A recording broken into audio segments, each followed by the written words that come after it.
So this is one of my business. I'll cook one tray of full eggs. This is only 15 pesos with sweet sauce.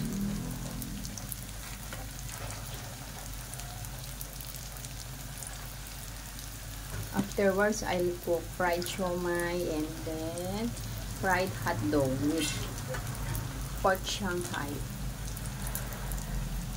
So, ito yung malakas sa negosyo dun sa business. So, kung ako sa inyo, mag-put up na kayo ng ganito, food house.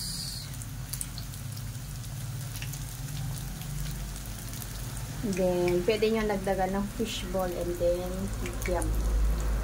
Fishball, kikiam, kwek-kwek. Napakalakas. Kasi, ang hinahanap ng mga tao ay pagkain. So, I decide na magluto ng ganito. And then, kanina nagluto ako ng bihon. Bihon and then, pansit.